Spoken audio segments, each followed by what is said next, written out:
gracias de Metalibrería, que bueno, está llenísima la librería para los que no la veis que estáis online. Y quiero daros la bienvenida a todas a la presentación del libro Hombres Feministas con Jesús Espinosa, acompañado por Juan José Tamayo. Y nada, ya os dejo empezar cuando queráis. Bueno, pues yo seré brevísima porque aquí hay muchas cosas para contar, ¿no? En esta noche. Y quiero en primer lugar agradecer a Metalibrería la acogida de este nuevo título de la colección Feminismos, que efectivamente es una colección que tiene pues ya toda una genealogía, tiene un recorrido y tiene pues la seriedad que siempre se le ha tratado de dar a lo que se iba eligiendo, ¿no? Como publicaciones. Quiero también agradecer a Juan José Tamayo el haber aceptado la presentación de este libro. Y quiero felicitar al autor, porque hacer una historia de los hombres que apoyaron las reivindicaciones de las mujeres en España me parece algo importante. Importante tanto porque se trata de una cuestión de justicia, ¿no? De reconocer a quienes pues han roto una lanza por la mitad, digamos, de la ciudadanía que estaba apartada de tantas cosas.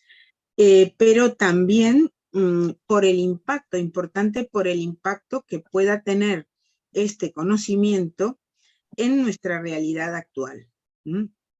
Porque si bien el feminismo es un movimiento de las mujeres, efectivamente, un movimiento con una larga historia, también es una cuestión social que nos afecta a todas y a todos. Y yo siempre digo que todas y todos somos hijos de Beauvoir, hijas e hijos de Beauvoir, y de Beauvoir y de Wollstonecraft y de muchas otras pensadoras y pensadores que han aportado su grano de arena o su esfuerzo de toda una vida por transformar la sociedad en igualdad. Entonces, enhorabuena y nada más. Yo aquí soy todo oídos, me voy a tener que desconectar un poco antes del final, pero estaré escuchando todo lo que pueda. Muchas gracias. Muy bien, pues buenas tardes. Tengan todas las personas aquí presentes. Tengo una cierta incontinencia verbal y para evitarla voy a leer el texto que he preparado de presentación de este libro. Agradezco la invitación a presentar este libro. Es un verdadero privilegio ya que he podido leerlo recién editado. Voy a decir solo dos cosas de él y de su autor. Es un libro revelación de un autor revelación, a quien conozco desde hace una década y de quien, a pesar de las casi 3 generaciones que nos separan, es mi maestro en masculinidades y hombres feministas. Primero, Jesús Espinosa, autor revelación. Él es doctor en Historia Contemporánea por la Universidad de Cantabria y desde muy pronto su investigación se orientó a hacer memoria, en este caso subversivo, como dijera Walter Benjamin, de los hombres feministas olvidados de nuestra historia que osaron pensar y vivir contracorriente, poniendo el foco críticamente en la subalternidad y la naturalización de las mujeres y defendiendo ideales igualitarios. Este tipo de investigaciones no suele contar con el reconocimiento académico merecido, sino todo lo contrario. Se consideran alejadas de los temas duros a investigar y en cualquier caso se los tiene por menores. Incluso suelen contar con un cierto desdén de parte de no pocos de sus colegas, de nuestros colegas, porque yo también trabajo el tema de feminismo y el de la crítica de las masculinidades. Este libro no le ha resultado fácil investigarlo y escribirlo a Jesús, porque ha tenido que hacer frente a dificultades que en un principio pudieran parecerle insuperables, pero felizmente pudo superarlas gracias a dos actitudes fundamentales. Una, el tesón del investigador, y otra, su conciencia feminista. Una conciencia feminista que, como verán quienes lean el libro, y la bibliografía está alimentada por la mejor bibliografía sobre la teoría feminista, de autoras clásicas y actuales, desde las sufragistas hasta la llamada cuarta ola, a la que se refiere en el prólogo al final. Su principal dificultad radica en la muy escasa bibliografía en torno a los personajes españoles defensores de las vindicaciones de los derechos de la mujer, por citar el emblemático libro de Mary Wollstonecraft con el que se inicia el feminismo filosófico a finales del siglo XVIII. La perspectiva de las masculinidades en la historiografía de género se encuentra en una fase incipiente, sobre todo en España, y el libro de Jesús Espinosa constituye un avance muy importante, fundamental, y en adelante se convertirá en un libro de referencia. Algunos de los autores estudiados cuentan con excelentes estudios biográficos, es verdad, pero solo sobre su actividad y pensamiento político, sin tener en cuenta la óptica de género. ¿Cómo supera Jesús esta dificultad? Haciendo una labor que yo llamo de zahorí, descubriendo e identificando nombres desconocidos que logró localizar no en obras de investigación o estudios monográficos, sino sobre todo en revistas y ensayos que tuvo que investigar. Se entenderá ahora por qué califico a Jesús Espinosa de autorrevelación, por ser pionero en los estudios sobre los hombres feministas en España, que va a tener en adelante en la influencia en la orientación de los mismos. Segundo, el libro es, o yo lo defino como libro revelación. Es uno de los primeros más rigurosos y completos estudios, si no el primero y el más completo, sobre los hombres feministas y las masculinidades en la España contemporánea. Tema sobre el que parece que da pereza investigar o directamente rechazo a no pocos historiadores porque están instalados cómodamente en las masculinidades hegemónicas o porque el estudio de los hombres feministas llevaría derechamente a revisar los criterios patriarcales a la hora de escribir nuestra historia contemporánea. Y lo que hace este libro es quitar el velo patriarcal que cubre el relato de nuestra historia. Me ha gustado mucho el concepto de culturas políticas, que Jesús desarrolla desde la perspectiva de género, que no es una perspectiva que se utilice de manera generalizada en el tema de las culturas políticas.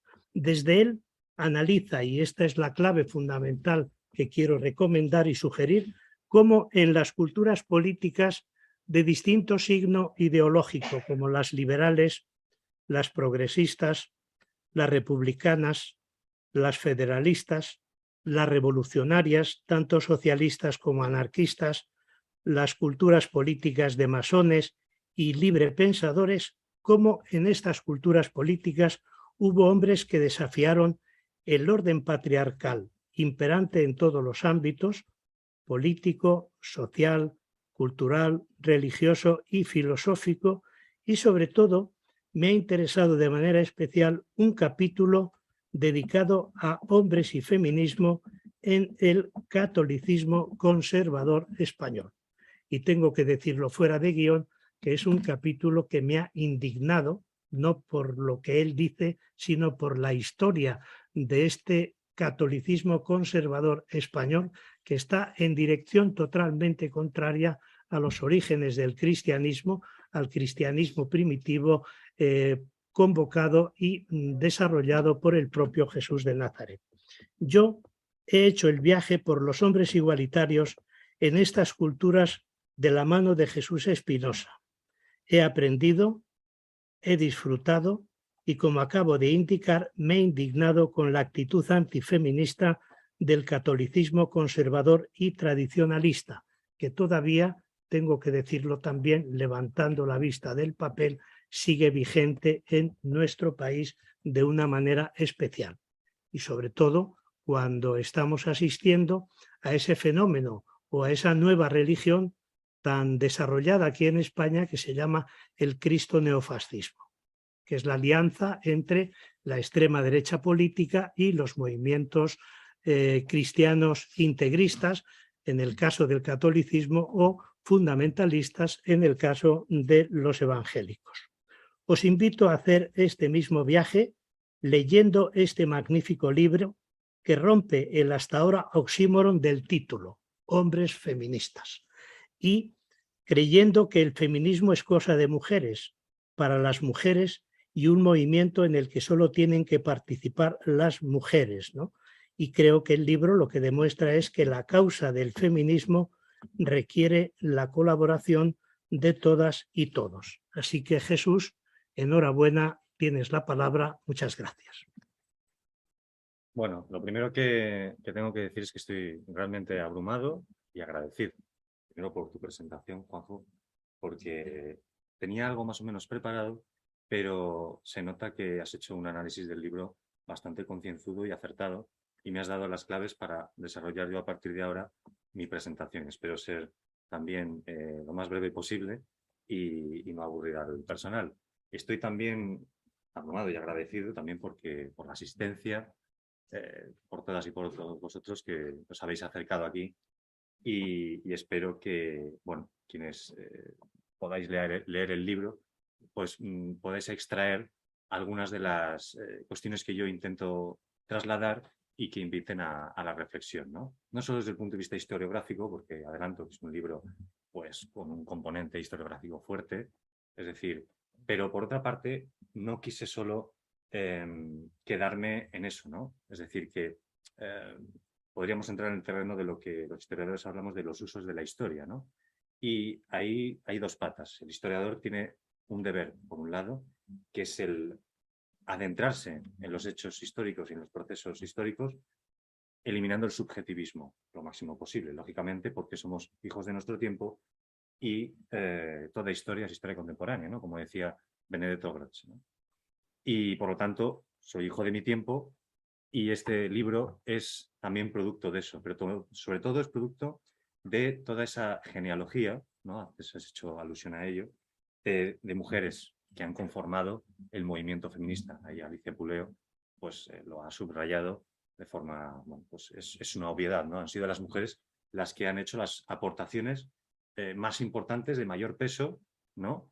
Y también han, digamos, puesto sus cuerpos y sus vidas frente a las estructuras de dominación patriarcal y han edificado y construido la sociedad mejor en la que vivimos actualmente, a pesar de que tengamos que superar todavía, ¿no? y ir cumpliendo esa agenda política del feminismo, de esta cuarta oleada, quizás, no lo sé, los historiadores y historiadoras del futuro determinarán, quizás en su tiempo, si pudiéramos hablar de una cuarta oleada. Sí es cierto que la poderosa movilización que hay actualmente o durante estos últimos años nos señala que desde ese punto de vista pudiéramos hablar de una cuarta oleada, aunque esa agenda política de la tercera oleada o tercera ola del feminismo no se ha cumplido del todo. Por lo tanto, ahí entraríamos en una problemática histórica que en un futuro se abordará desde otros miembros y, de momento, en ese sentido, historiadores pensamos que hacer análisis del presente es caer en cierto presentismo y hacer historia actual puede ser problemático, pero también es un campo de la historia interesante. No quisiera terminar el apartado de agradecimientos. Quería agradecer a Alicia su trabajo, ¿no? Durante la edición de este libro, a Raúl también, que está aquí presente, le he conocido hoy y le he puesto cara, a Margarita Pintos por todo su trabajo también y por llevar a cabo todos estos eventos, a Metalibrería, a todo el mundo, ¿no? A mi familia, ¿no? Porque detrás de la elaboración de un libro nunca somos, al final queda que somos autores, ¿no? Autora, en este caso, autores, una persona, ¿no? Y rubrica una persona la autoría de un libro, pero detrás de eso hay una serie de trabajos de cuidados y etcétera que también hay que poner de relieve, ¿no? Sin eso no habría producción bibliográfica ni se podría edificar el mundo en el que vivimos. Y eso el feminismo lo está poniendo sobre la mesa. Por otra parte, también a mi tutora, a mi directora de tesis, María Jesús González. ¿Por qué cito a mi directora? Porque este libro parte de mi tesis doctoral y al final tuvimos que hacer, y hablo en plural, un esfuerzo por sintetizar todas esas ideas, ¿no? Y ese contenido que vertí durante muchos años. Ahí Juan José me conoce me conoce mucho, y a pesar de que en muy pocas ocasiones hemos podido coincidir, solo esta es la segunda vez que coincidimos personalmente y se nota que me conoce, y me ha emocionado que hiciera alusión a eso, ¿no? A las dificultades que he tenido que vencer, ¿no? No quiero hablar de mi libro, ¿no? Como diría Francisco Umbral, no quiero hablar tanto de mí mismo, pero es verdad que en ese sentido soy hijo de mi tiempo y también esas circunstancias hay que ponerlas de relieve, ¿no? Es decir, que en cualquier tesis doctoral todo el mundo pues tiene que librar diferentes dificultades. Me ha gustado mucho que hicieras alusión a las culturas políticas, ¿no? Ahí es Ana Aguado, también quisiera agradecer a una de las componentes del tribunal que evaluó y juzgó mi tesis doctoral. Ella es una especialista en ese sentido, en culturas políticas, y también, bueno, a la colección Feminismos de Cátedra también, porque en parte han apostado por introducir en la colección, ¿no? Pues el enfoque de las masculinidades. Algunos trabajos, como puede ser el de Nerea Aresti, a la que la debo muchísimo también, no está aquí presente, pero ella, cuando vea este vídeo, etcétera, pues quiero mandarle un saludo desde aquí, aprovechando que tenemos las tecnologías y la presencialidad no es obligada, ¿no? Para poder saludar y agradecer. ¿Cuáles son los objetivos de este trabajo? Y si se me olvida alguien, me disculpo desde aquí porque el formato es reducido, el tiempo también, y etcétera. Objetivos de este trabajo. Bueno, por una parte, no solo quería trascender, mejor dicho, el que el trabajo se redujera a una suerte de galería de hombres, ¿no? Una especie de serie, ¿no? De semblanzas en las que se describieran trayectorias, andanzas y méritos de una serie de hombres en un ámbito cronológico concreto que, adelanto, se circunscribe cronológicamente o temporalmente entre, bueno, mediados, finales del siglo XIX, este trabajo, ¿no? Mi tesis doctoral, hasta la Guerra Civil, ¿no? Quería ir más allá de eso, y también mi directora de tesis, María Jesús González, profesora de la Universidad de Cantabria. ¿Qué objetivo había detrás de esto, ¿no? Que hubiéramos reducido este trabajo en una especie de trabajo historiográfico puramente descriptivo, ¿no? Y quedó claro, por una parte, que había que vencer cierta reticencia o renuencia a hablar de hombres feministas. Confieso que en un principio la temática que se me propuso me supuso, bueno, pues primero adentrarme en ciertas lecturas y por otra parte ir venciendo bueno, la idea de que es un oxímoron, ¿no? Como ha explicado muy bien aquí Juan José. Es verdad, yo partía de utilizar el concepto profeministas, hombres profeministas, ¿no? Porque, lógicamente, siendo consciente que han sido las mujeres, ¿no? Como sujeto político del feminismo, como vanguardia de esa minoría, ¿no? De mujeres que han conformado la historia de más de 200 años del movimiento feminista, han sido ellas las que han aportado más desde el punto de vista teórico y también desde el punto de vista del activismo. Lógicamente, el feminismo es un movimiento de mujeres, ¿no? Esencialmente. Los hombres han tenido, en este sentido, un papel auxiliar, secundario, cuando lo han tenido. Es decir, que habría incluso en la historia de España ciertos vacíos, ¿no? En los que los hombres no han tenido una participación muy, muy grande y solo bajo algunas excepciones se podrían poner ejemplos al respecto. Por lo tanto, retomando la idea de los objetivos del trabajo, uno era salir de esa historia descriptiva y, por lo tanto, aplicar una mirada, ¿no? Y ahí pude agarrarme a las grandes aportaciones teóricas, pues, por ejemplo, de Raoul Connell, etcétera, de una tradición historiográfica enfocada en las masculinidades que no es, como ha explicado muy bien quien me ha presentado este libro, al que estoy muy agradecido, y me está sirviendo para poder ordenar un poco las ideas y trasladaros esto de la mejor forma y la forma más digerible posible. Esa tradición que es muy incipiente, pero que es fructífera y nos ha aportado algunos elementos que nos sirven para un mayor abordaje de algo tan complicado, como señalaba Alicia Puleo, que es el análisis de los feminismos históricos. Porque desde el presente, y aquí adelanto, que en muchas ocasiones os chocará que muchos hombres se pronuncien de una forma un poco esencialista sobre la mujer. Os sorprenderá también, y eso es algo propio de los feminismos históricos, por lo tanto no es una especificidad de la intervención de los hombres en este sentido. Hablamos del feminismo maternalista, ¿no? Que está presente también desde el punto de vista, digamos, transversal ideológicamente hablando, porque hablo de culturas políticas, ¿no? Es decir, si leemos a Federica Montseny, que por cierto rechazaba el concepto de feminismo, ¿no? Ella hablaba más de humanismo, pero desde historiadoras de nuestro presente podríamos etiquetar a Federica Montseny como feminista, ¿no? Ella hablaba de que una mujer no era verdaderamente mujer si no era madre, ¿no? De alguna forma, ¿no?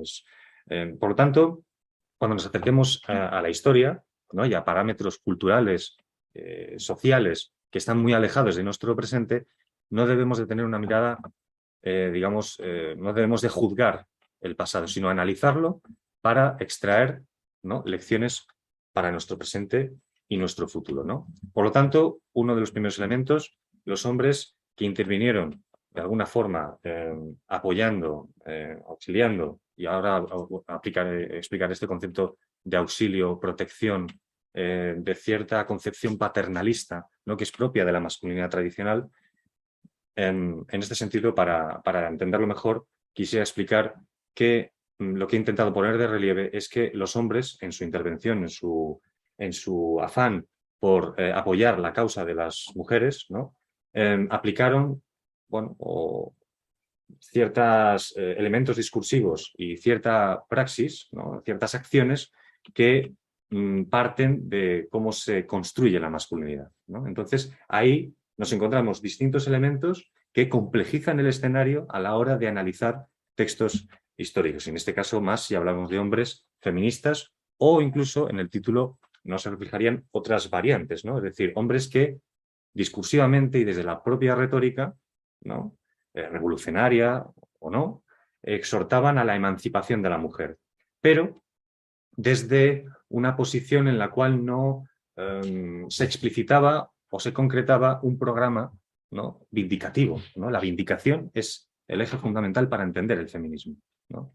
Sin vindicación, como ocurrió durante la Baja Edad Media o el Renacimiento, en eso que conocemos, ¿no? Como la querella de las mujeres, ¿no?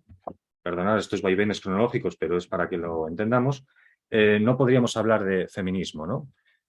Había una polémica si Christine de Pizan sería feminista o no, etcétera. Más allá de poner etiquetas concretas, el Bajo Medievo, el Renacimiento, incluso parte de algunos autores y autores de la Ilustración, que el feminismo es un hijo no querido de la Ilustración, lógicamente, es a partir de ese elemento vindicativo, a juicio, que podríamos hablar de feminismo. ¿Y por qué quiero remontarme a esta parte de la historia? A la Baja Edad Media, al Renacimiento, etcétera. Porque ahí encontramos algunos de los elementos fundamentales para entender parte de esos elementos específicos que los hombres, ¿no? Voy a explicarlo así de una forma de andar por casa para que sea más entendible. Esos recursos retóricos, etcétera, están impregnados de esa masculinidad tradicional y de un modelo concreto de masculinidad que es el de la masculinidad caballeresca, la masculinidad cortés, hidalga, utilicemos conceptos distintos para entenderlo y que queda impregnado de alguna forma, y eso es uno de los elementos que a mi juicio, igual está mal que lo diga yo, que tiene cierto interés del libro, es encontrar cómo durante el periodo decimonónico y de principios del 20 encontramos pues, bueno, pues un discurso que sigue impregnado de ese ethos caballeresco, de ese código moral que se refleja discursivamente de amparar a las mujeres, ¿no? Por eso encontramos algunos textos en los que se hace mucha alusión a la defensa de la mujer, a los paladines del bello sexo, ¿no? Estoy aquí adelantando algunos conceptos que pueden servir de aperitivo antes de abordar la lectura de este libro. Expresiones que en nuestro presente nos chocarían, de una forma de expresarse que es caduca, ¿no?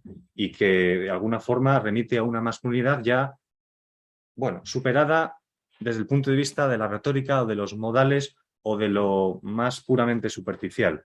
Aquí podríamos pues rescatar las reflexiones, por ejemplo, del libro de política sexual, ¿no? de Kate Millett, ¿no? Ahí hay unos pasajes que recojo en el libro en el que ella hace, ¿no? Y saco este ejemplo a colación porque habréis leído muchas y muchos aquí a Kate Millett, ¿no? Y ella hace una crítica muy acertada, muy afilada, ¿no?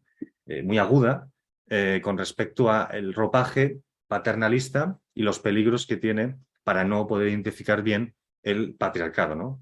Es decir, bajo esos modales, etcétera, etcétera, etcétera. Por lo tanto, los hombres que a lo largo de la historia de alguna forma, se han adherido a la causa feminista, han incluso participado de una forma más práctica o desde la praxis política o incluso desde el ámbito discursivo, luego haré una diferenciación en este sentido y una comparativa histórica entre España y las naciones de su entorno, se han visto, digamos, atravesados, ¿no? Inconscientemente, lógicamente, por la socialización de género en la que, por lo tanto, hemos sido educados los hombres, ¿no? Es decir, el lema aquel de los hombres también tenemos género, ¿no?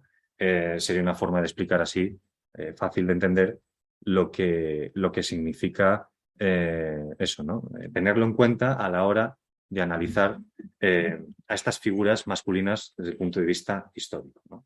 Por lo tanto, en ese sentido también quería, bueno, a modo de curiosidad, no solo me centro en España en este libro, sino también que hago una comparativa entre acciones que se marcan dentro del ámbito anglosajón, ¿no? Sobre todo en Inglaterra, porque el sufragismo allí fue, bueno, pues especialmente poderoso, etcétera.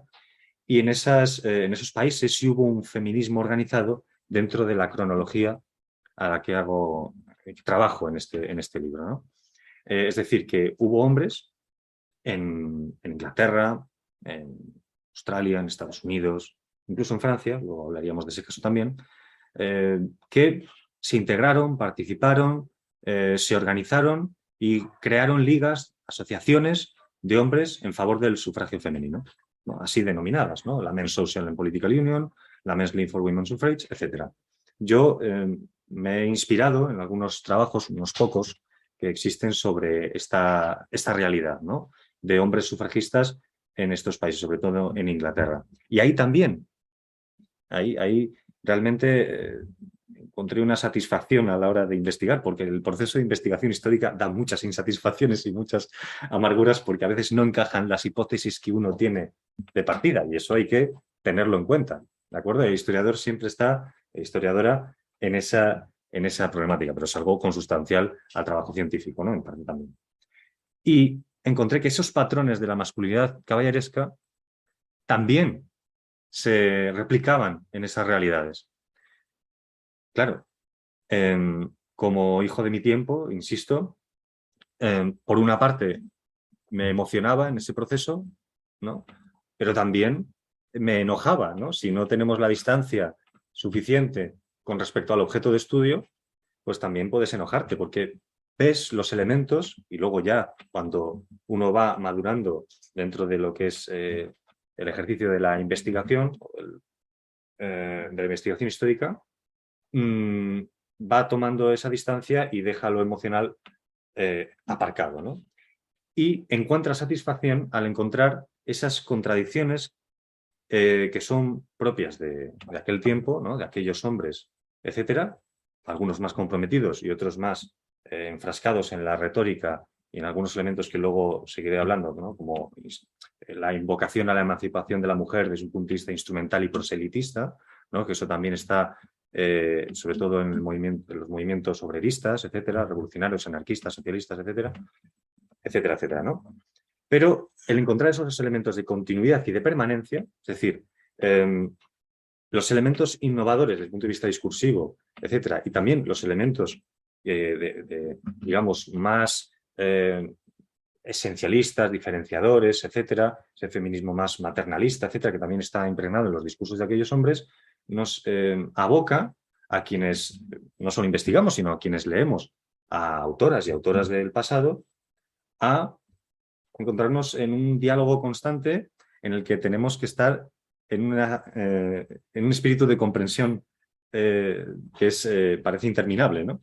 A la hora de enfrentarnos a esas lecturas. Bien, por otra parte, también me gustaría hacer aquí una reivindicación al enfoque de las masculinidades dentro de los estudios de género. Porque, así como expresaba Joan Scott, historiadora, especialista en la historia de las mujeres y luego en historia de género, ¿no? Que en un principio, en el abordaje del estudio de la realidad de las mujeres a lo largo de la historia, se hablaba de los Women's Studies, la historia de las mujeres, y ahora se va incorporando más el concepto de historia de género.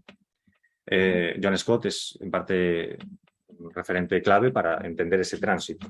Y Joan Scott hacía referencia o explicaba, ¿no?, aquello de que el género es un concepto relacional. No se entiende la feminidad sin la masculinidad y la masculinidad sin la feminidad, en tanto en cuanto constructos sociales se van redefiniendo y resignificando en función de sus propias redefiniciones individualmente hablando. Es decir, y aquí hablaríamos del presente para ir adelantando el tiempo, y yo prefiero que ahora dialoguemos y que nos hagáis preguntas, ¿no? Yo entiendo que podéis hacer preguntas a todos, porque este libro no se entiende sin las aportaciones de Juan José Tamayo, sin Alicia Puleo, sin Margarita. Es decir, que yo de alguna forma he plasmado aquí todo el conocimiento valioso que me han vertido a partir de leer a más personas que debiera de aquí citar, y también por eso estoy tan agradecido, ¿no? O sea que podríamos, no sé si el formato es el adecuado, podríamos hablar un poco entre todas y todos, ¿no? Igual estoy aventurando aquí, no es lo más idóneo, pero yo creo que podríamos en ese sentido hacerlo así. Me parece más así, en compartido todo sabe mejor, ¿no? Bien, en ese sentido, ahora quisiera avanzar más hacia el presente, ¿no? En este libro no aparece, o sí de alguna forma más sucinta, más en relación con mi tesis doctoral, lo que constituye la emergencia o el surgimiento de un movimiento, ¿vale?, porque hay que ponerlo entrecomillado, de hombres por la igualdad de género, que podríamos utilizar diferentes acepciones o conceptos o formas de autodesignarse, ¿no? Aquí tengo a algunos compañeros de AIGE y también quisiera agradecer a AIGE, a la Asociación de Hombres por la Igualdad de Género, pues todo lo que me ha aportado desde el punto de vista no solo del activismo, pero sobre todo desde el punto de vista personal y vivencial, ¿no? Bien, en ese sentido, esa emergencia de grupos de hombres se ha dado en España de forma muy reciente. Por lo tanto, ahí también se plasma en el libro esa ingrediente de atraso que tiene España con respecto a naciones de su entorno. Es decir, en la etapa sufragista del feminismo de segunda ola, en España no se constituyó un feminismo de hombres organizado, por decirlo de alguna forma así, utilicemos el concepto que queramos para entenderlo. Es decir, que sí en otras naciones de su contexto, ¿no? Y en España habría que esperar a los años 80 ya avanzado para que hombres, de forma más o menos espontánea, se reunieran, ¿no?, y fueran generando de forma muy incipiente, lenta y con sus contradicciones y como consustancial a todo proceso, un tejido asociativo en el cual se hace una reflexión sobre los costes de la masculinidad tradicional y patriarcal, o de los hombres también, y también cómo apoyar, ayudar, colaborar con el movimiento de mujeres, ¿no? Entonces es un proceso que en España se da de forma más tardía y que viene de alguna forma esto es lo hermoso del proceso, perdonad aquí el paréntesis, porque a lo largo de mi investigación hacer entrevistas, un poco de trabajo de campo, entre comillas, algunos referentes históricos que vivos, ¿no? Y otros que no están aquí también, sobre estos orígenes de este tejido asociativo, ¿no? De hombres, ¿no? ¿Cuáles son las especificidades de estos movimientos de hombres por la igualdad? Yo formo parte de AIGE, por lo tanto, la distancia era complicada, ¿no? Los historiadores siempre insistimos mucho en la distancia con el objeto de estudio, pero tampoco quería perder la oportunidad de ello, ¿no? ¿Y por qué hago alusión a todo este proceso más actual? Porque muchos de los elementos discursivos en la práctica, en la acción de aquellos hombres, hijos también de su tiempo, es en esta nueva fase en la que los hombres, una minoría muy exigua, muy minúscula de la sociedad, del sector masculino de la sociedad, intenta repensar e ir superando los moldes restrictivos de la masculinidad hegemónica y tradicional y patriarcal, sin tener del todo conciencia histórica al respecto, de forma espontánea, conciencia histórica del propio proceso de la participación de los hombres a lo largo de la historia dentro de los feminismos históricos. Han ido, por lo menos desde el punto de vista teórico y también en la praxis, ¿no? Porque hay un enfoque de política personal, ¿no? De vivencial dentro de esos grupos de hombres que luego podemos desarrollar más, ha intentado superar algunos de los elementos que aquí se insiste en ellos, ¿no? Esas, digamos, tendencia o querencia hacia el paternalismo con las mujeres, incluso siendo hombres que se tildan de feministas, etcétera, etcétera, etcétera. También la tendencia a querer capitanear o dirigir un movimiento de mujeres, ¿no? También se encuentran en este libro las tensiones que muchas mujeres, ¿no? y hombres tuvieron en esos espacios mixtos de socialidad dentro de los feminismos históricos, ¿no? En ese proceso en el que las mujeres querían, ¿no? Desde esa vanguardia feminista, en las distintas etapas históricas y distintos contextos nacionales, etcétera, en todo se replica el mismo proceso en el cual quieren huir del tutelaje masculino dentro de esas estructuras. En el origen del movimiento feminista francés, en el 19, Léon Richer fue un hombre que, bueno, pues dirigió en parte, o tuvo cargos o un papel director dentro de esos orígenes del movimiento feminista francés, lo cual chocaría, ¿no? Pero ahí explico que todo es más complejo de lo que parece, es decir, que Marianne de Reisme, de otras mujeres como André Leau, etcétera, que forman parte de esos orígenes del feminismo francés, empezaron a tener tensiones con aquellos hombres que eran necesarios o se entendía que desde el punto de vista estratégico se necesitaba de su colaboración porque tenían mayores contactos en el ámbito de la política para hacer mayor presión y conseguir objetivos para la consecución de ciertos derechos, etcétera, para dialogar con las instituciones, recursos económicos, etcétera. Entonces, ha habido una participación de los hombres, una colaboración en ciertos momentos concretos que no ha estado exentas de tensiones. En ese, insisto, proceso de empoderamiento de mujeres dentro del movimiento feminista, ¿no? Y por lo tanto, en este libro también he querido plasmar esas tensiones que están derivadas también de las formas en que los hombres hemos sido construidos socialmente para, de alguna forma, imperar siempre en el espacio público, etcétera, etcétera, etcétera, ¿no? Eso también puede ser un elemento de interés para quienes queráis acercaros a la lectura de este libro y de otros estudios en los que me he basado también, ¿no? Por lo tanto, y ya para ir terminando, mejor, porque prefiero que hablemos entre todas y todos, quería hacer referencia, ¿no? A algo más, más anclado en el presente y en el futuro, ¿no? Que es la crisis que yo defino como crisis de la masculinidad tradicional, en la que estamos actualmente viviendo, a mi juicio, y así la tildaría en mi caso, ¿no? Esto no hablaríamos, por lo tanto, de que estemos en una especie de otoño del patriarcado, ni en el ocaso del sistema de relaciones de género patriarcal, ni tampoco en el fin de las asimetrías de relaciones de género entre hombres y mujeres, asimetrías de poder, ¿no? Pero sí que el modelo delimitado de masculinidad tradicional que hace bueno, pues alusión a los 3 papeles que, por ejemplo, David Gilmour, antropólogo que me parece que es interesante leer, él intentó de alguna forma, desde el punto de vista etnográfico y antropológico, detectar como las 3 funciones sociales, por decirlo así. Podríamos entrar en una crítica de un análisis excesivamente esquemático, ¿no? Es muy sujeto a los roles, ¿no? Pero que es importante también tener en cuenta. Y él hablaba de 3 funciones, ¿no?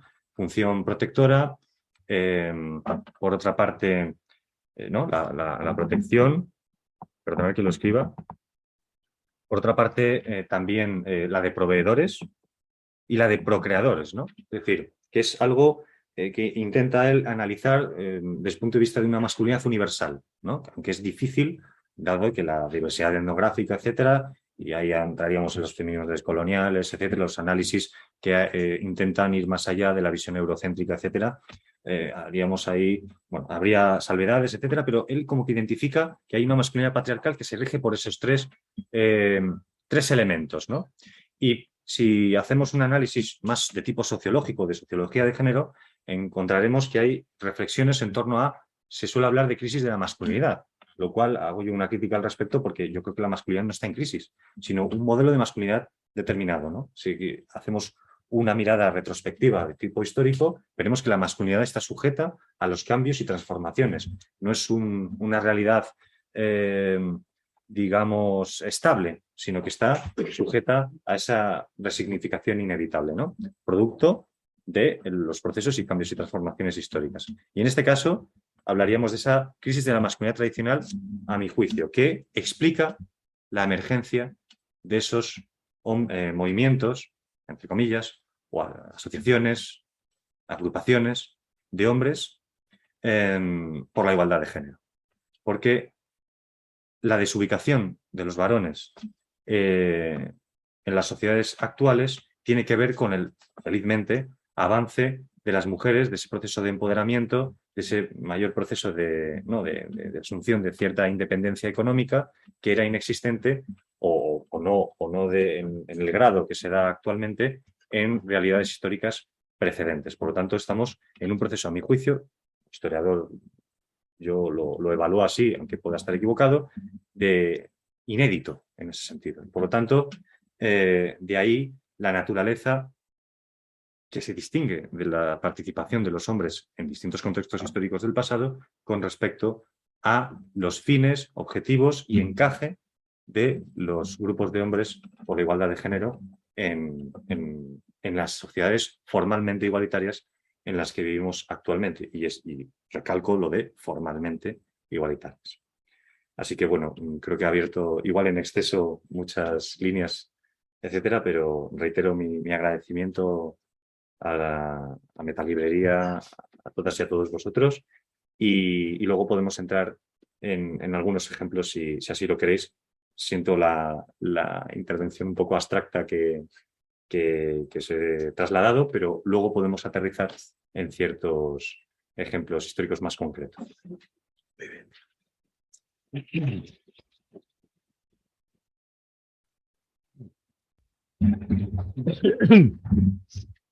Bueno, pues ahora tenéis la palabra para que planteéis preguntas, para que hagáis observaciones y aportaciones específicas. Yo creo que está muy bien guiada la orientación y la exposición, dejando todo el campo abierto para la participación de todas las personas. Tenemos 40 minutos. Sí, a las 8:30 irremediablemente terminamos porque hay derechos también de trabajadores y trabajadoras. Pues. Buenas tardes y muchas gracias a Jesús, porque creo que tu libro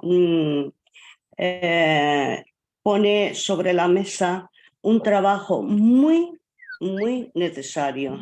Yo tengo la costumbre de, cuando hay una conferencia sobre feminismo, de contar los hombres que asisten a ella, y es un porcentaje mínimo. ¿Por qué?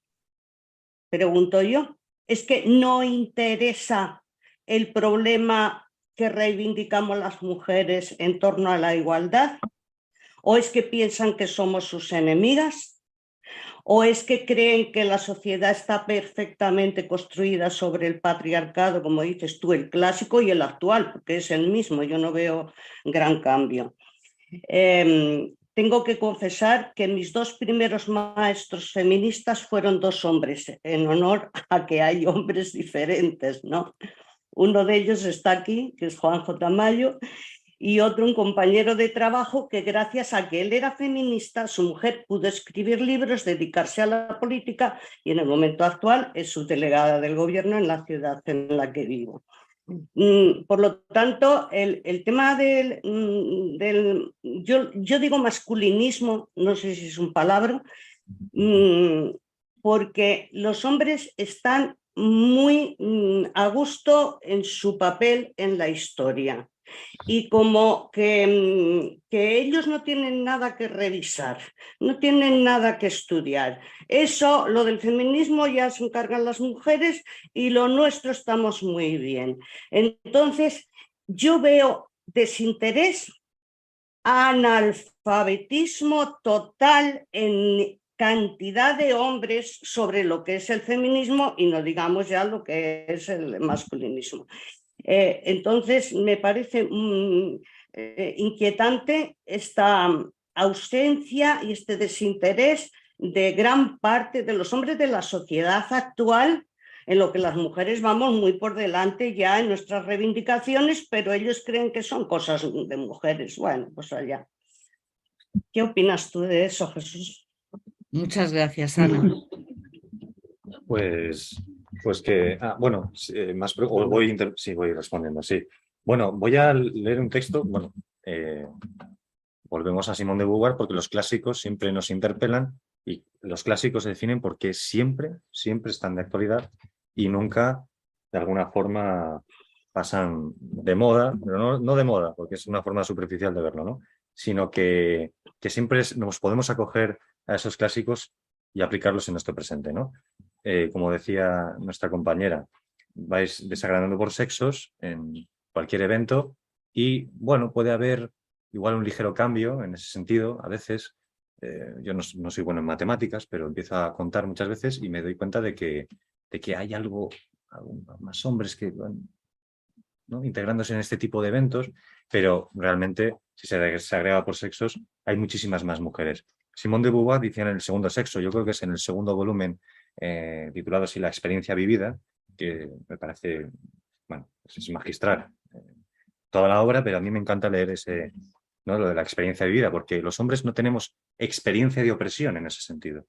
Y eso también explica también el desinterés, ¿no?, mayúsculo, enciclopédico, de los hombres tradicionalmente y actualmente, o una parte muy mayoritaria del sector masculino de la sociedad, hacia las cuestiones de género y sobre todo a la hora de empatizar. Hablabas de analfabetismo, pues hablo yo también de analfabetismo emocional, ¿no?, que es que integra o que atraviesa, mejor dicho, el modelo de masculinidad imperante hegemónico, ¿no?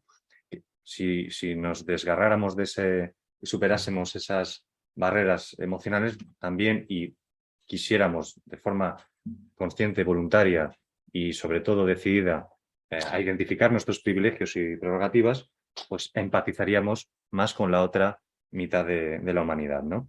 Y en ese sentido Simone de Beauvoir decía algo así, ¿no? Conocemos más íntimamente que los hombres el mundo femenino, porque en él tenemos nuestras raíces. Captamos con mayor inmediatez lo que significa para un ser humano el hecho de ser femenino o construirse como femenino, ¿no?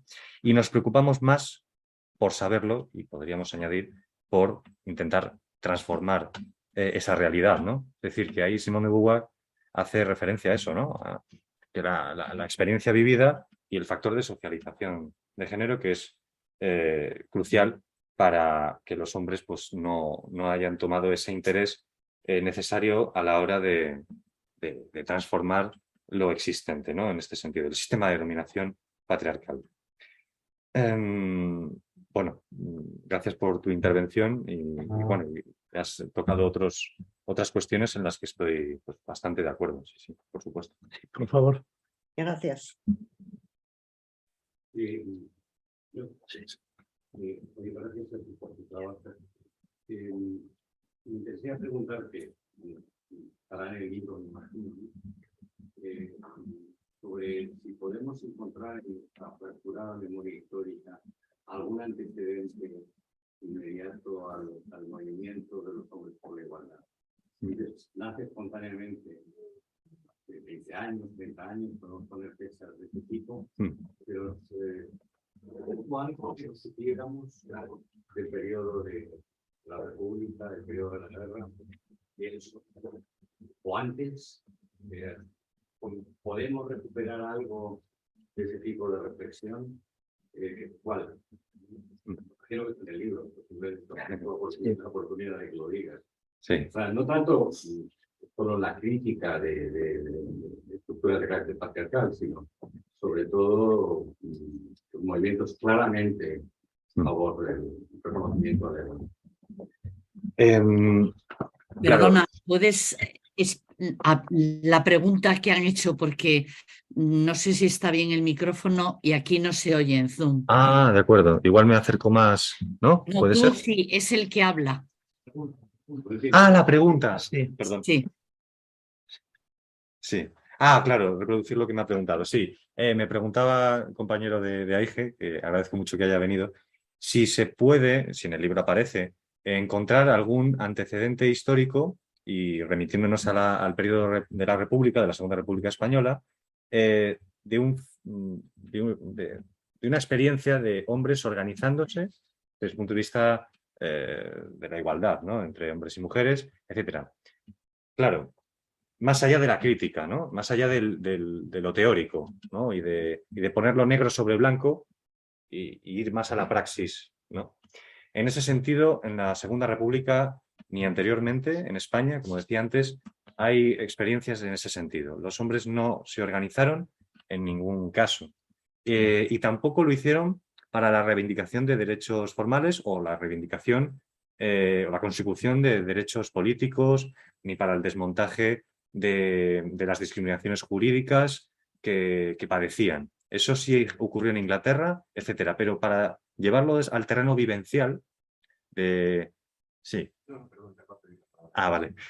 Para llevarlo a ese terreno de la praxis tal como se hacen actualmente las asociaciones de hombres que piensan, repiensan y también ponen en práctica cómo desmontar o deconstruir la masculinidad hegemónica tradicional, patriarcal, luego haría distingos entre esos conceptos, no hay nada. Los antecedentes que podremos encontrar se ubican geográficamente en Escandinavia, en Estados Unidos. Existe NOMAS, que es una asociación muy potente ya desde los años 70, que alguien me corrija, etcétera, que ha ido creciendo, etcétera. Pero en Inglaterra y en España, lo que quería hacer mención es que yo tuve la oportunidad de entrevistar a muchas personas que conoceréis, ¿no? A Juanjo Compaire, a Antonio, fundador de AIGE, etcétera, y a otros, ¿no? A Julián, y preguntándoles sobre, ¿no? A Joan Vilchez también, a Hilario Sáez, preguntándoles sobre, se me olvidan nombres, disculpadme, preguntándoles sobre en qué se inspiraron ellos, pues me dijeron todos que habían descubierto el Mediterráneo. En ese sentido, cuando vieron que en otros países se hacía lo mismo. Por eso insisto que la espontaneidad es fruto también de algo que está ahí estructuralmente ocurriendo en la sociedad y que emerge de esa forma. Es decir, que esa crisis de la masculinidad tradicional se estaba viviendo ya en los 70, 80, etcétera, a partir de las consecuencias de las dos segundas guerras mundiales, en que las mujeres se incorporan al mercado laboral de una forma más importante, ¿no? Porque en el mercado laboral las mujeres han estado desde el proceso de industrialización y ya antes las mujeres han trabajado fuera de casa. Lo que pasa es que no era excepcional que obtuvieran un estatus de independencia económica como ha ido ocurriendo en las últimas épocas, ¿no? En esta fase de capitalismo tardío industrial y ahora en una fase postindustrial, ¿no? Que eso también tiene consecuencias desde el punto de la masculinidad, porque la desubicación que sienten los hombres es producto también de esta fase, bueno, neoliberal, ¿no? En la que hay un desmontaje del estado del bienestar y también de altas tasas de desempleo, también del avance de las mujeres en el ámbito público, todo eso. Entonces, esos elementos, esas cuestiones, influyen determinantemente o de forma condicional, no quiero utilizar determinan, ¿no? Porque es como muy determinista, pero condicionan el hecho de que surgieran insisto, en estas regiones del mundo, y luego ya es como un fenómeno cuasi globalizado, aunque bueno, sobre todo en la órbita occidental, que haya grupos de hombres que sigan esa lógica, ¿no? Que se ajusta también al corpus reivindicativo del feminismo de cuarta ola, ¿no? Es decir, que los hombres van acompañando a las mujeres en su empuje hacia el desafío o el desmontaje o la lucha, por dicho, de las estructuras de dominación patriarcal. Los hombres van acompañando en ese sentido y van sufriendo, o mejor dicho, experimentando sus propios procesos, pero dentro de un contexto socioeconómico determinado.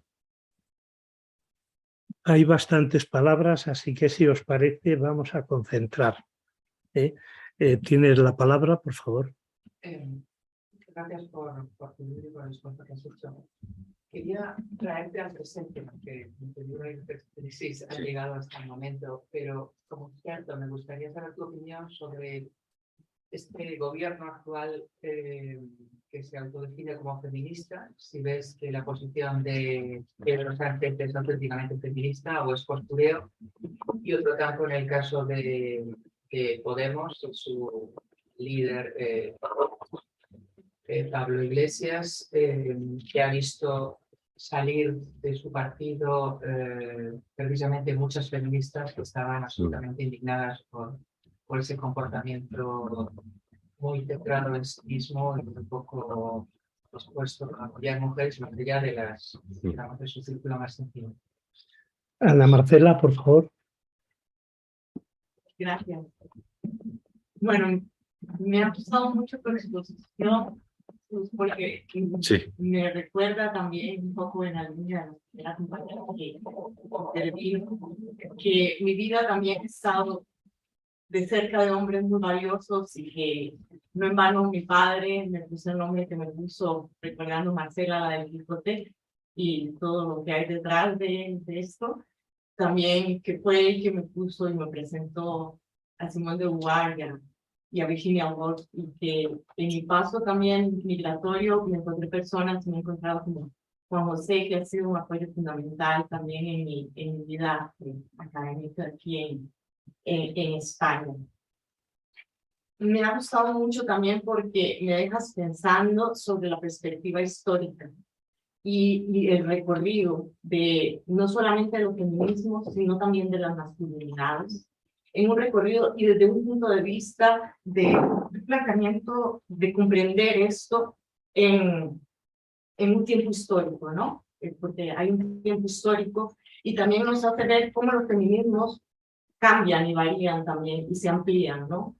Se amplían porque no podemos pensar que solamente el sufragismo, por ejemplo, es como la base de ese feminismo, por lo menos a mí me deja esto pensando en esto, sino que las luchas de las mujeres son muchísimo más amplias.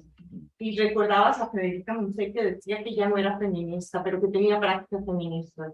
Yo estudio mucho los feminismos desde América Latina, ¿no? Y desde posiciones más que descoloniales o decoloniales, me gusta más llamarlo su perspectiva decolonial o convocación descolonial, ¿no? Porque es una multiplicidad de feminismos.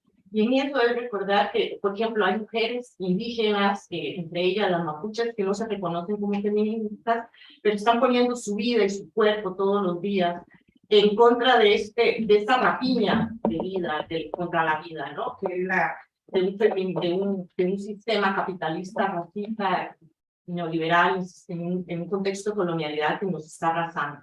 Y en este sentido también es como la importancia también de no perder esa perspectiva de que los hombres también están en una alianza también en esto, ¿no? Y que sus masculinidades rebajadas, antes lo mencionabas tú, son parte también de esa exacerbación de la violencia, que no basta tampoco solo una lucha por la igualdad a secas o un patriarcado a secas, sino que la rapiña de la vida contra las mujeres, contra los cuerpos feminizados, contra la vida humana en sí misma y contra los cuerpos territorios, que es un concepto que a mí me gusta mucho, que es parte de la feminista de Mesoamérica, ¿no?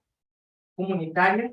Y en esta heterogeneidad también es construir, ¿no? Construir para ensanchar la justicia y que el feminismo desde tu perspectiva se amplía las perspectivas feministas y que en este momento donde hay un saqueo, una rapiña contra la vida humana y donde estamos nosotras en el centro de esa violencia feminicida que nos arrasa y donde hay cuerpos que valen más y que valen menos, así es, mirar que se puede construir desde diferentes posiciones en un tiempo de recorrido histórico. Muchísimas gracias por haber escrito ese libro y de verdad a mí me deja mucho pensando, porque si bien lo haces desde España, también nos da insumos para quienes trabajamos desde otras perspectivas, también ampliar ese recorrido histórico que nos falta, que nos complementa, ¿no? Como personas, como mujeres, como seres humanos, también con perspectivas feministas. Muchas gracias, Ana Marcela, por favor. Sí. Bueno, yo tengo muchas ganas de leer el libro y antes de empezar con él, ahí tuve como una duda de decir, ¿te has fijado en los hombres feministas como hombres que se posicionaban a favor de la lucha de las mujeres? ¿No? Bueno, y si has encontrado también, no tanto esos hombres, pues que en su posición política o pública o lo que fuera, ¿no? Que se pusieran, pues eso, defendieran los derechos humanos de las mujeres, si los has encontrado también algo que me parece dificilísimo como historiador, ¿no? En la investigación histórica, de encontrar hombres como la primera intervención de Ana Rodrigo, hombres que dieran un paso, que estuvieran apoyando a las mujeres pues desde lo privado, desde asumiendo tareas del hogar, ¿no? Lo que hoy llamaríamos un hombre igualitario. Que bueno, que además es una cosa que estamos también muy faltos de referentes, ¿no? Que ahora que está, pues además de las violencias, está todo el tema de los cuidados, el tema de la mesa, ¿no? Los planes de fomento de la corresponsabilidad. Y a veces, bueno, pues para los hombres siempre tener referentes, encima tener referentes masculinos, porque parece que los referentes femeninos, las mujeres no nos valen como referentes.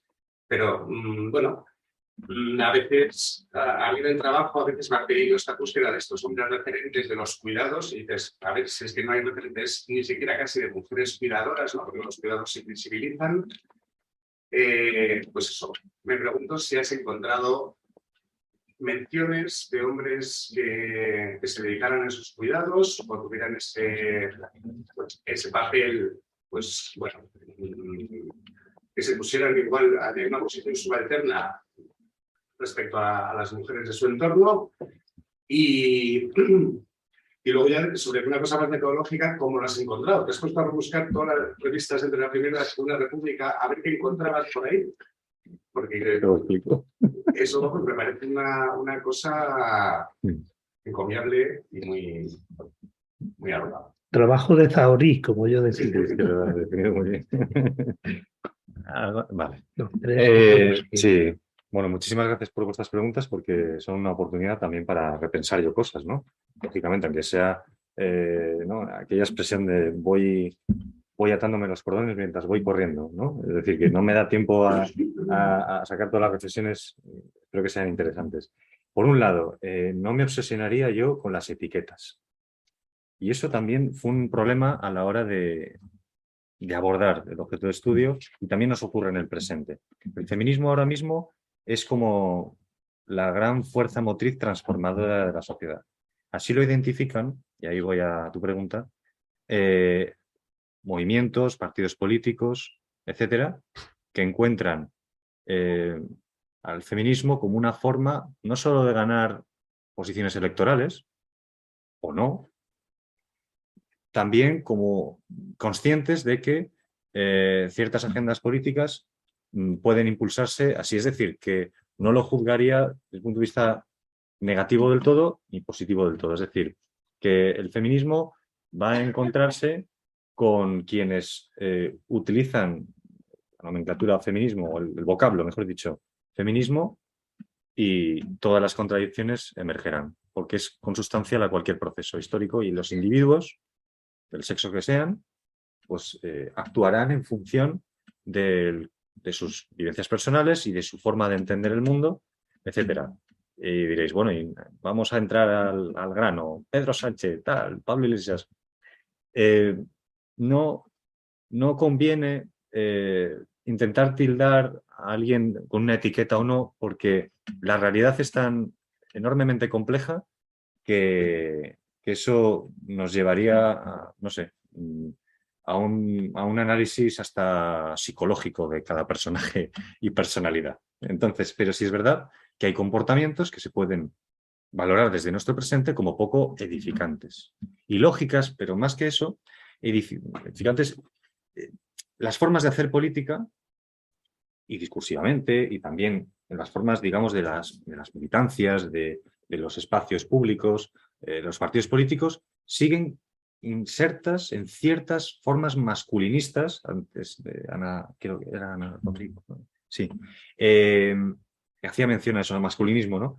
Esa forma de interactuar con el mundo y con las personas, y con las mujeres también, muchos hombres, que utilizan el concepto feminismo discursivamente y en la praxis igual, no lo llevan al terreno que debiera de llevarse, pero nadie es perfecto y todos estamos atravesados de contradicciones, yo incluido, con mayor o menor acierto o con mayor o menor utilización, a veces mediáticamente, sobre, digamos, atacar a un personaje o a otro o vanagloriarlo demasiado. Es decir, que ni ángeles ni demonios, ni hay que idealizar ni satanizar. Esa es mi forma, igual es un poco aséptica de verlo, pero sí que identificar lo que está mal hecho y de alguna forma criticarlo con toda la dureza que tenga que hacerse y hacer autocrítica, pero no desde la destrucción, sino desde lo constructivo, ¿no? Es decir, y ahí podríamos poner ejemplos, seguramente nos harás alusión a muchos de esos ejemplos que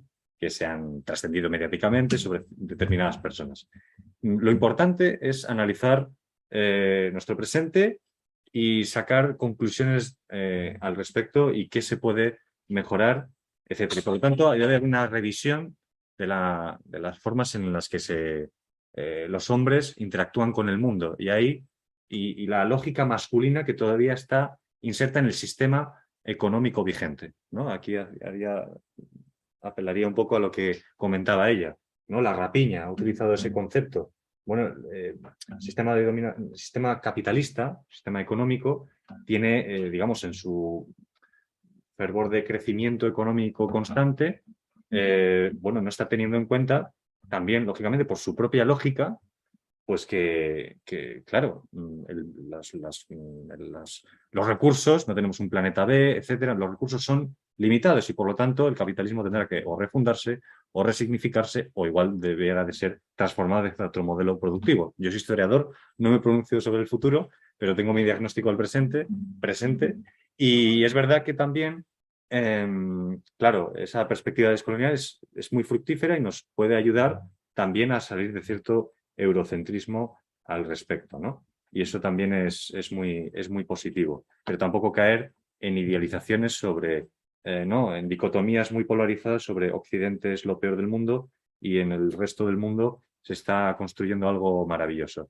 Ni una cosa ni la otra, es decir, tenemos que analizarlo desde perspectivas bien y dentro de las perspectivas descoloniales se ha hecho una crítica muy acertada en muchos aspectos, pero también dentro de la historiografía también detecto a veces, y en la antropología, etcétera, ciertos idealismos sobre determinadas sociedades, lo cual pues hay que revisarlo bien, ¿de acuerdo? Luego, por otra parte, claro, me habría encantado, sí, el tema de Miguel, ¿no? Sí, me habría encantado, pero no es así. Sí que hay una anécdota curiosa que tiene que ver con Durruti, pero Durruti, anarquista, ¿no? Está siempre rodeado de la leyenda y del mito, ¿no? Como cualquier personaje histórico que tiene relevancia en un contexto determinado. Entonces, hay una anécdota, tendría que buscar la página, en la que dos militantes le interpelaron a Durruti y le dijo, pero ¿qué haces tú ahí cocinando y cuidando a tu hija y tal? Vámonos por ahí de copas y tal. No sé qué no me acuerdo ahora muy bien. es esto cosa de mujeres, que lo haga tu compañera. Claro, esto es un relato de alguien que dijo que escuchó eso y lo vio. Y dijo Durruti, no has entendido a sus compañeros, a sus camaradas militantes de causa común hacia la construcción del comunismo libertario en un futuro, ¿no? No has entendido nada del anarquismo si me haces esta crítica y no te pones a hacer lo mismo tú en casa. ¿Pasó eso o no? No lo sé. ¿De acuerdo? Pero fijaros que en la anécdota se puede ver que hay alguien que se preocupó de alguna forma de que eso fuese así o que ojalá hubiera ocurrido. Por lo tanto, podríamos entender que, claro, en los feminismos históricos decimonónicos, etcétera, no encontraremos, es muy extraño que se haga una apelación a la corresponsabilidad de las tareas del hogar y del cuidado, porque todavía impera, y esto a veces no se entiende bien, cierto, aunque, ¿no? Pues mujeres como Clara Campoamor, como Victoria Kent, como Margarita Nelken, como muchas mujeres, Ocencio Jiménez de Flaquer, hicieran una crítica al modelo de feminidad doméstico, todavía no hay una, digamos, impugnación total hacia la división sexual del trabajo en todas sus vertientes o de forma completamente contundente. Entonces, también hay que entender el contexto de los feminismos desde la época. Antes hablaba del feminismo maternalista, ¿no? La idea de que la mujer debía de, ¿no? Se encumbraba la maternidad de alguna forma, ¿no? También la belleza de la mujer. Eso aparece en muchísimos extractos en este libro. Recojo, pues afirmaciones como somos los defensores del bello sexo, ¿no? Claro que visto de nuestro presente suena fatal, ¿no? Porque, claro, es una actitud galante, ¿no? Que también es propio de un elemento de la masculinidad tradicional, etcétera, etcétera, etcétera. Entonces, bueno, hay elementos de sobra para seguir tirando del hilo y seguir hablando.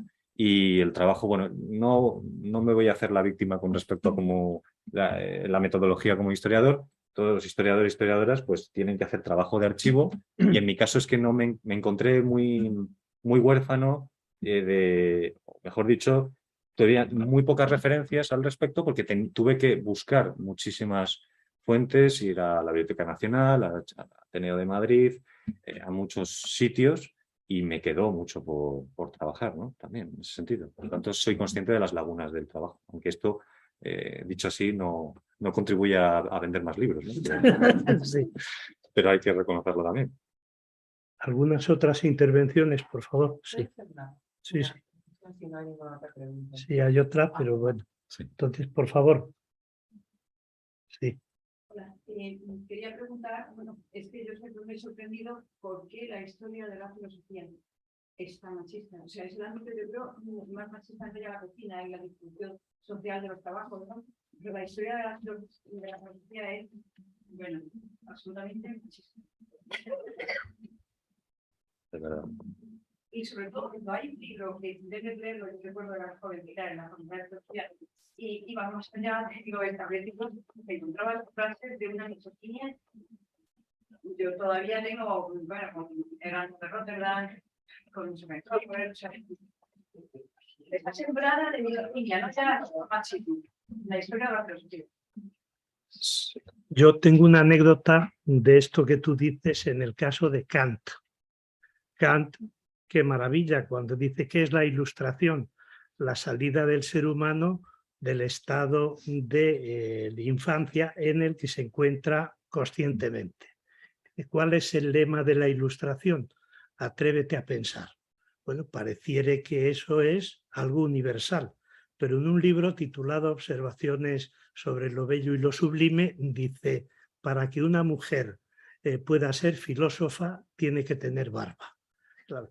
Fijaos la contradicción dentro del mismo pensador, porque ¿cómo vamos a negar la grandeza de esa definición de la ilustración y de la propuesta ilustrada que es atrévete a pensar?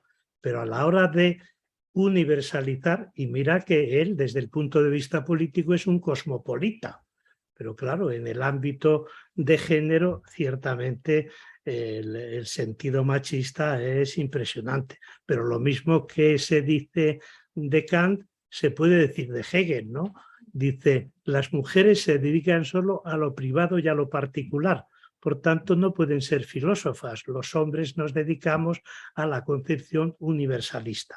Y bueno, y no digamos nada del autor del contrato social, porque ahí ya los extremos realmente son para encarcelarlo en vez de, como hacía él, meter a sus hijos en el hospicio. Sí. Pero bueno, él no sé. Has puesto 3 ejemplos, vamos, paradigmáticos de ello.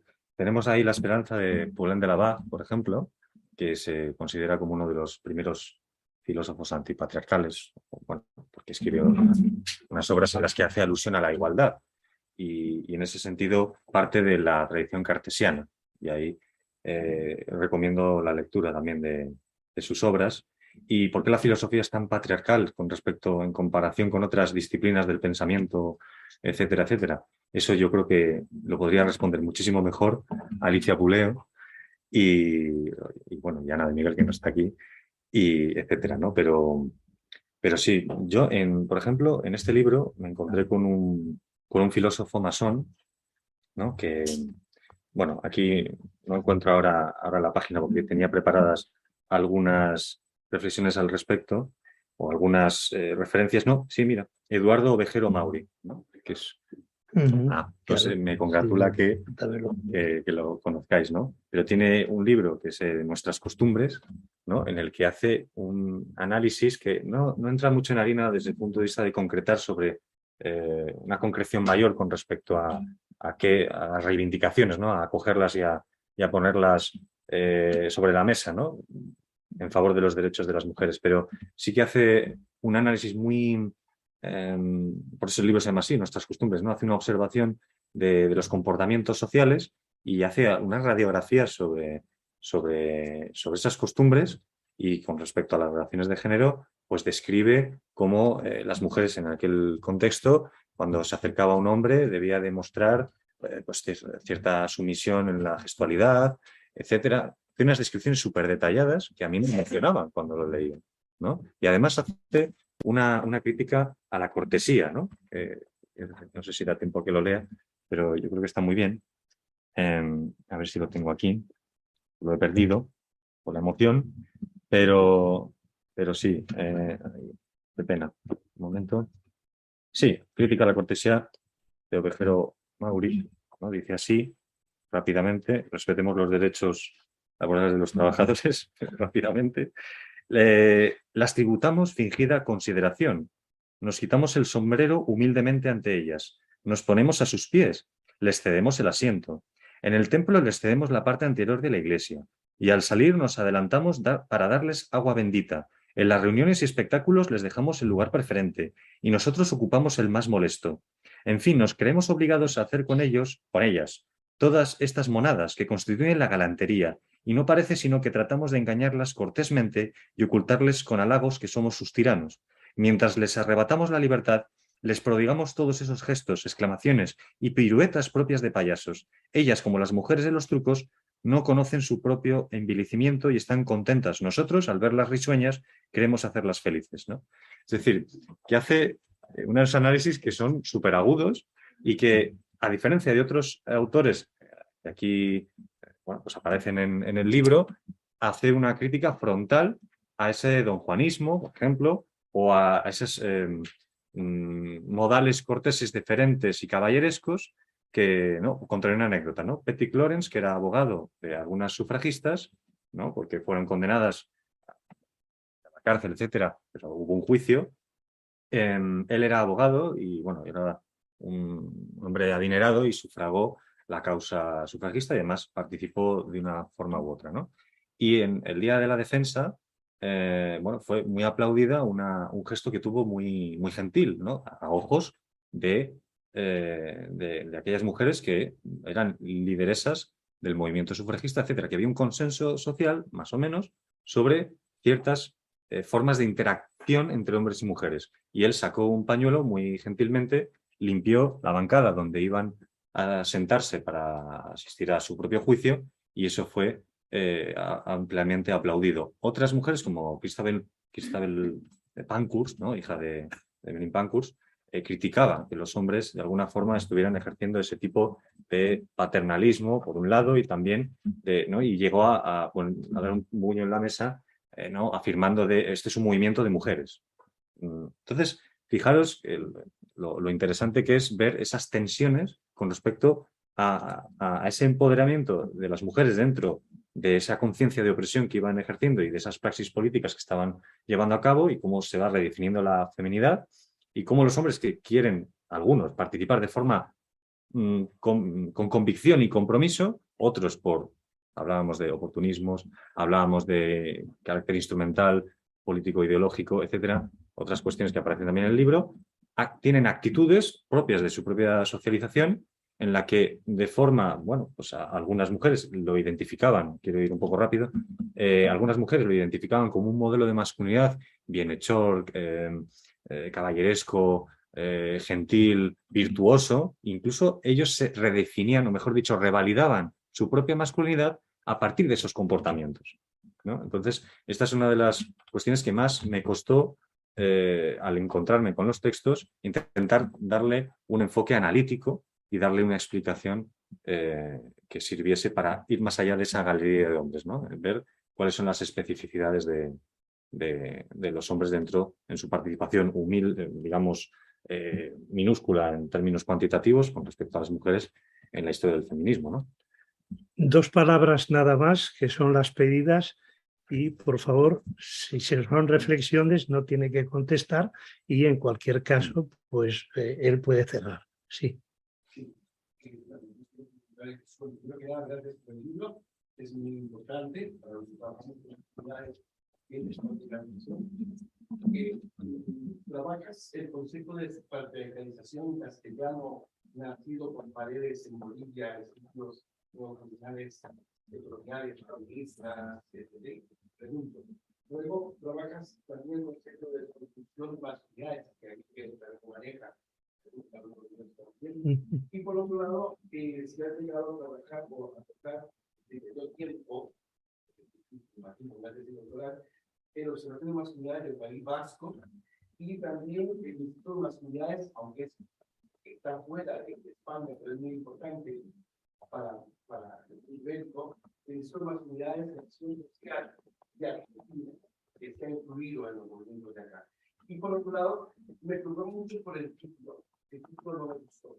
Y no me gusta porque muchas compañeras feministas, cuando yo era docente en la Universidad de Masculinidades, nunca se me ocurre decir hombre feminista. Si acaso aliado feminista, porque un hombre jamás podemos ser y dejar de ser machistas. Nuestro machismo termina 48 horas después de nuestra muerte. Me han dicho que la comida después de nuestra muerte, ¿quién nos cabrón? De acuerdo, sí, por favor. ¿Sí? ¿Cuántas personas forman parte de esta agrupación de hombres por la igualdad de sexo? Si hay un líder, si tiene nivel nacional. Bueno, probablemente nosotros prácticamente nadie sabe de su existencia. Muy breve, sí, muy breve. Sobre el País Vasco, hacías referencia, yo conozco, bueno, no en persona, ahora tengo el nombre que me baila, pero sí, hay digamos, una institución o un organismo homólogo a Emakume, me parece, que ahora mismo no recuerdo su nombre, pero sí he tenido contacto alguna vez, conozco esa realidad y hay un trabajo ahí importante ahí sí, bueno, no voy a resbalarme con los nombres. Luego, sí, el concepto de construcción de la masculinidad es una categoría que se utiliza para el análisis de este objeto de estudio. Despatriarcalización es un concepto que conozco, pero no al autor a la que has hecho referencia, pero tengo que mirármelo. Y bueno, luego sobre el concepto de hombre feminista. Claro, en un principio pudiera producir sarpullidos, ¿no? Y yo estuve en ese proceso dubitativo sobre el concepto hace ya bastantes años, ¿no? Y a veces incluimos el prefijo pro feminista para dejar cierta distancia. El concepto de aliado está bien porque es descriptivo, lógicamente, porque el sujeto político del feminismo es la mujer, a mi juicio, a que haya un debate en el que ahí estén transitando concepciones posmodernas que pongan ponerlo en juicio, a mi juicio, eso no es realista. Son las mujeres las que han constituido el movimiento feminista esencialmente, hayan hecho las mayores contribuciones y tienen bueno, son sujetos revolucionarios de ese propio proceso. No obstante, eso no quita que los hombres podamos ser feministas y además creo que es necesario. Debemos de serlo en ese sentido, ¿no? Y por otra parte, bueno, yo de Argentina, de esa realidad, conozco a Varones Antipatriarcales, que es una asociación que creo que es bastante potente, no sé cuál es su situación actualmente, y sobre AIGE, en cuanto al número de socios, etcétera, que hay en la Asociación de Hombres por la Igualdad de Género, luego está el Foro de Hombres por la Igualdad también, o la Red de Hombres por la Igualdad, que igual, bueno, conoceréis los números y etcétera, pues Miguel Lázaro y mis compañeros.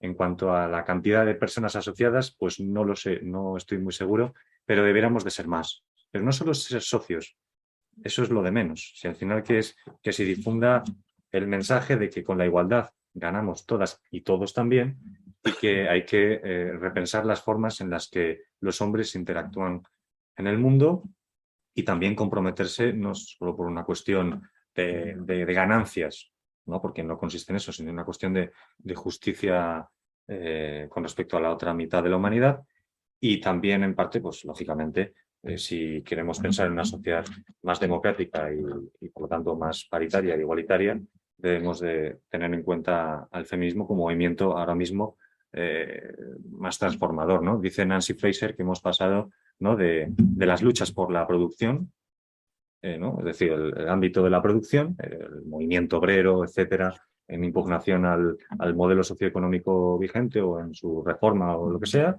en las distintas vertientes del movimiento obrero, a un proceso en el cual ahora estamos más atendiendo a la reproducción social. Y esa ecuación había quedado al margen y el feminismo está también con la economía de los cuidados, con todas estas cuestiones relativas a la corresponsabilidad de las tareas del hogar, del cuidado etcétera, de las personas y de los más vulnerables, pues también en ese sentido los hombres tenemos que sumarnos.